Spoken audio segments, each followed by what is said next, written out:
My name is Melinda, and on my sister's birthday, I stood in the corner of a rooftop lounge watching my family cheer as they handed her a Rolex. The flash of the photographer's camera lit up her smiling face while mine was hidden in the shadows.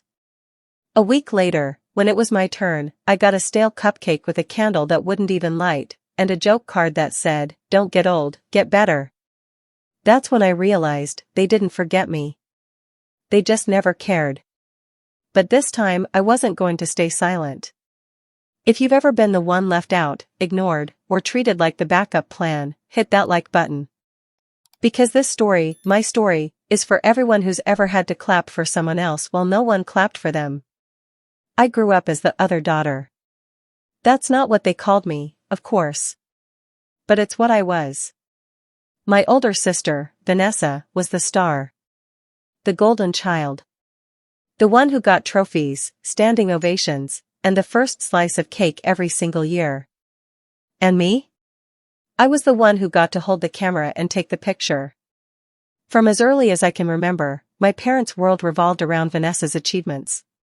When she won a spelling bee in 3rd grade, they threw her a surprise dinner. When I won the regional art competition, they said, "That's nice, Melinda, but it's not really a career, is it?" That one sentence stuck with me for years. Because art was my dream. Drawing and designing were the only things that made me feel like me. Still, I swallowed it down and smiled. That's what I was good at, smiling through disappointment. Fast forward to adulthood. Vanessa became an influencer, the kind with perfect hair, designer heels, and a following that believed she was the most humble person alive. My parents treated her Instagram posts like the evening news. "Did you see Vanessa got a brand deal? She's working with a luxury skincare line now." Meanwhile, I worked full-time as a graphic designer, balancing freelance gigs at night to make ends meet. No one ever asked how my week was. And honestly, I stopped expecting them to. It was early April when I got the text from my mom. "Don't forget, sweetie, Vanessa's birthday dinner is at 7. Dress nice. No, love you. No, can you help with anything?" Just an instruction. Still, I went. Because I was used to playing my part, the supportive sister. The moment I walked into that rooftop lounge, I felt small. The place was stunning, fairy lights strung between white umbrellas, velvet couches, a live DJ, and a professional photographer snapping shots as guests clinked glasses. Everyone was dressed to impress. Vanessa, in a silver dress that sparkled under the city lights, stood at the center surrounded by people chanting her name like she was a celebrity. When she saw me, she waved and said, "Mel. You made it." Her voice was sugary sweet, the kind that makes your teeth ache. I smiled. Wouldn't miss it. But deep down, I already knew how the night would go. As the dinner ended, my dad stood up with a wide grin. "Now for the big surprise." Everyone leaned in. A small velvet box appeared, and Vanessa gasped dramatically. She knew exactly what it was. "A Rolex," she squealed, pulling it out as flash after flash went off from the cameras. My mom laughed. "You deserve it, honey. You've worked so hard this year." Worked hard? Posting selfies and affiliate links? Meanwhile, I was working 12-hour days designing ads those same influencers used, but nobody clapped for me. The whole thing felt like a performance I'd seen 100 times. Except this time, something inside me cracked. Vanessa's posts flooded my feed that night. "Best birthday ever. So grateful for my amazing family, sparkling heart. Asterisk. And me?" My phone stayed silent. No one mentioned my birthday was just 2 weeks later. I told myself not to expect much. I never got rooftop parties or designer gifts. I just hoped, maybe, this year, they'd remember I existed. The morning came. No messages from my parents. No happy birthday call. Just one text from my mom at noon. "We'll swing by later. Don't make plans." I spent the day cleaning my small apartment, putting on light makeup, and telling myself it didn't matter. At 6 p.m., my parents finally showed up, carrying a grocery bag and a box from the local bakery. Vanessa followed behind them, scrolling through her phone, barely looking at me. "Happy birthday, Mel," Mom said in a tone that felt rehearsed. Dad set the box on my counter. Inside was a single cupcake, chocolate, with slightly smudged icing and a crooked candle. "Ah, it's cute," Vanessa said, snapping a picture like she was at a zoo exhibit. Mom laughed. "We didn't have time to get something fancy this year, but you don't mind, right? You're not that into birthdays." Then, as if that wasn't enough, Dad handed me a small card. The front said, "Aging gracefully is optional." Inside, "At least you're not 40 yet." They laughed. Vanessa giggled behind her phone. I smiled, out of habit.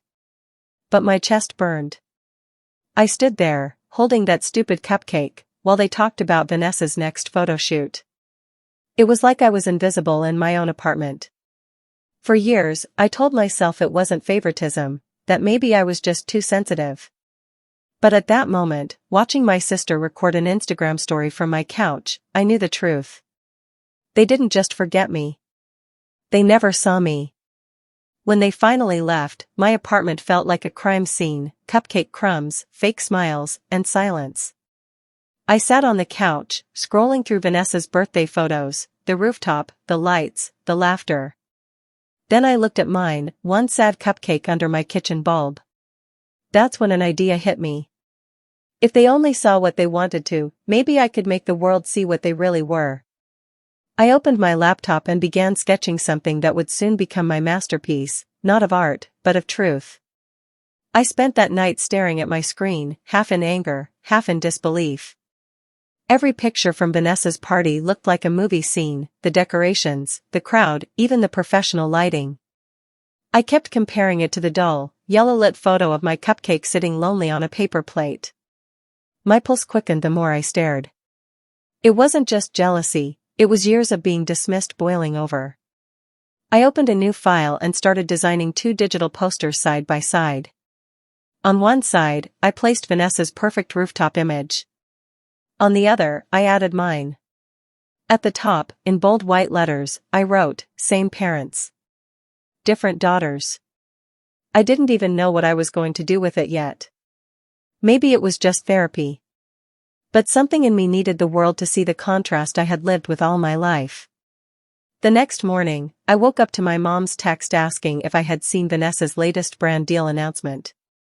That was it. I uploaded my design to my Instagram stories, just the 2 pictures, no caption. Within minutes, people started reacting. Friends messaged me, asking if it was real. I replied simply, yes. Then it exploded. My followers reshared it, tagging me, tagging Vanessa. A few even commented, "Wow, this is heartbreaking," and "You deserve better, Melinda." By noon, Vanessa called me. Her voice was sharp, like glass. "What is this post supposed to mean?" she demanded. "It means exactly what it looks like," I said quietly. "So you're trying to embarrass us online now?" I laughed softly. "No, Vanessa. I'm just showing both sides of the family story. You've been showing yours for years." She hung up. Within the hour, Mom called too, furious. "You're being dramatic, Melinda. Delete that nonsense before people get the wrong idea." "They didn't get the wrong idea," I said. "They finally got the truth." That silence on the other end told me everything. They weren't used to me speaking up. They were used to my quiet acceptance, my polite smiles. But this time, the quiet one had learned how to make noise. That night, Vanessa posted a long clarification about how social media distorts reality and how family moments shouldn't be taken out of context. But her followers weren't buying it. Some of them even dug up old photos, comparing her lavish birthdays over the years to mine. My comment section was filled with messages of support from strangers who saw themselves in my story. For the first time in my life, I wasn't invisible. The spotlight that had always been on Vanessa had shifted, and now it was shining directly on the truth they'd tried to hide. But I knew my post was just the beginning. I hadn't even started showing the real picture yet, the things no camera had ever captured. The following days felt like a storm brewing in silence. My parents didn't call again, and Vanessa's once perfect online world started cracking. Brands quietly pulled back from her, her engagement dropped, and whispers started circulating that her family image wasn't as wholesome as it looked. I didn't post anything else, I didn't need to. The truth had momentum now. But while the internet applauded me, inside I felt hollow. There was still a weight in my chest, years of dinners where my achievements were dismissed, of moments where my mother looked through me like I was a guest in my own family. I realized that one viral post couldn't undo decades of silence. One night, I sat on my bed flipping through an old photo album. Page after page, Vanessa smiled center frame while I stood on the edge, half-cropped or blurred. I traced my finger over one picture of my 10th birthday, Vanessa blowing out my candles while my parents clapped. That was the moment it hit me, my entire life had been a background shot. That night I decided to stop being one. If they wanted to paint Vanessa as the perfect daughter, I would show them what perfection costs. I started gathering everything, old texts, emails, messages, receipts. Every time they'd asked me for favors and claimed it as family support. I found records of money I'd lent for Vanessa's early projects, money she'd promised to pay back but never did. I remembered the event I'd designed for her brand launch, the one that made her go viral, my work, unpaid and uncredited. The more I looked, the angrier I got. I wasn't just the forgotten daughter, I was their foundation, the quiet one holding everything together while they stood in the spotlight pretending to shine. 2 days later, I received an email from Vanessa titled, "You've made your point." Inside was one line. "Stop before you regret it."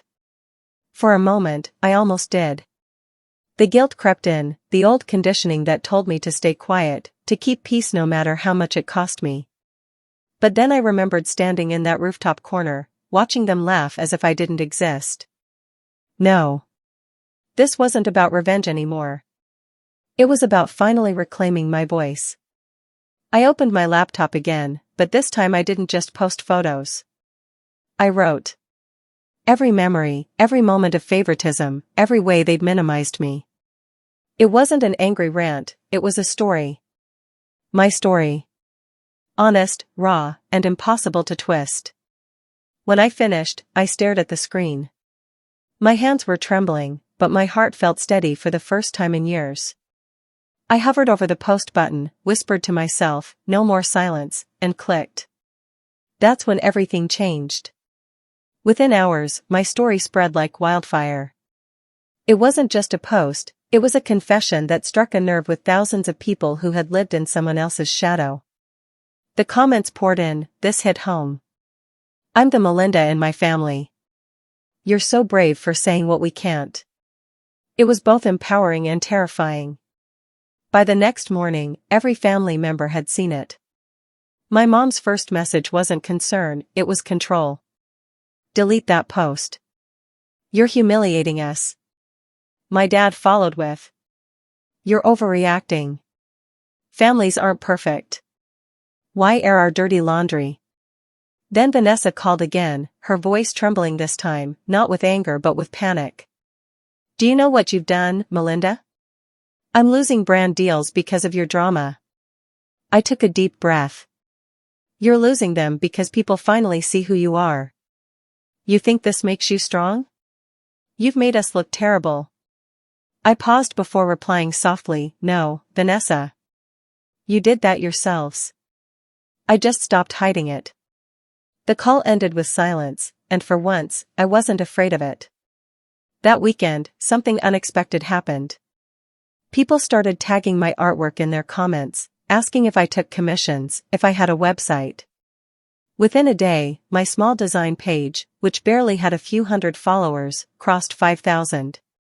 Then 10. Then 20. The same internet that once ignored me was now celebrating me. I hadn't planned for that, it just happened naturally. While my work gained traction, my parents tried damage control. My mother posted a vague status about children misunderstanding their parents' sacrifices. My father commented with a heart emoji. But the responses weren't what they expected. People began calling them out, politely but firmly, saying things like, "Love doesn't look like favoritism," and "Sometimes the forgotten ones just tell the truth." For the first time in my life, the power dynamic flipped. They couldn't guilt me into silence anymore because the world was watching, and not just the online world. My mom's friends stopped calling her the perfect mother. Vanessa's sponsors started asking image-related questions. It was as if all the years of pretending had caught up to them at once. But revenge, real revenge, isn't about watching others fall. It's about rising so high that their approval no longer matters. So I poured myself into my art. Every piece I posted carried fragments of my story, quiet, strong, unapologetic. 3 weeks later, an online magazine reached out. They wanted to feature me in an article titled "The Forgotten Daughter Who Found Her Voice Through Art." When it went live, the headline trended. Vanessa's Rolex photos disappeared. My story replaced them. I didn't need a rooftop party. I had built my own platform, one made of truth, not pretense. And for the first time, I felt seen. When the article came out, everything shifted. My inbox flooded with messages from people who said my story gave them courage to speak up in their own families. Strangers called me brave, artists asked to collaborate, and one woman even wrote, "You reminded me that silence doesn't equal peace." I sat there reading those words through tears, realizing that what had started as pain had become power.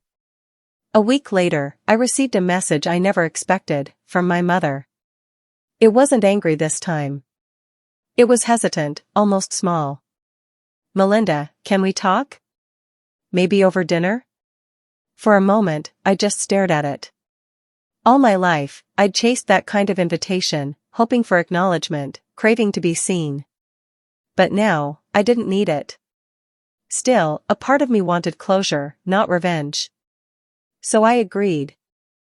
We met at a quiet restaurant.